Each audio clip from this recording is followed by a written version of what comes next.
Hello everyone, and this is the last video on the function of criticism at the present time by Matthew Arnold. In this video, I try to sum up all the very important points of the essay. That is the main points of the essay.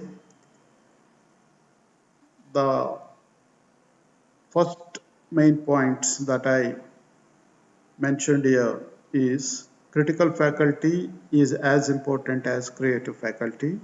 Second one, a creative writer needs new and fresh ideas for the creation of a great literature. They must be supplied by the critic. Third one, Arnold defines criticism as a disinterested endeavor to learn and propagate the best that is known and taught in the world. Fourth one, criticism makes creation possible. Behind every great literary work, there is a great amount of critical effort. Fifth one, criticism makes the ground and favorable conditions for the production of great literary work.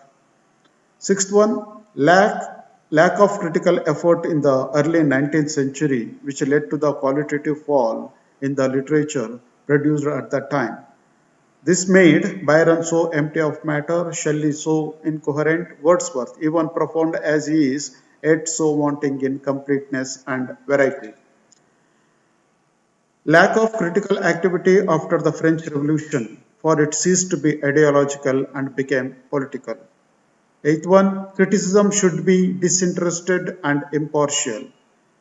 Next one, the critic should not belong to any political party or election. The 10th one, lack of disinterestedness in contemporary English criticism. 11th one, a good critic should be detached, disinterested, and impartial. 12th one, criticism should cure self-satisfaction and complacency. 13th, a critic should be devoted to the pursuit of knowledge without any practical consideration of ends in view.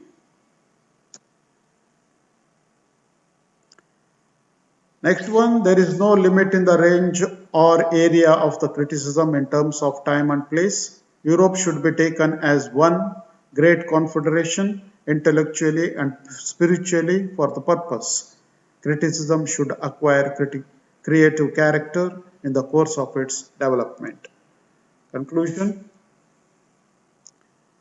Matthew Arnold defines criticism as disinterested hard work to learn and propagate the best that is known and taught in the world. A critic should avoid narrow minded provincialism and falsification of ideas so that he can discover the best and the noblest. Arnold suggests his well known touchstone methods to guide the critic. According to this method, poetry of very high quality are compared to the work under consideration. Assignment. What is the function of criticism at the present time to according to Matthew Arnold? Thank you very much for watching my videos on the function of criticism at the present time by Matthew Arnold. Thank you all.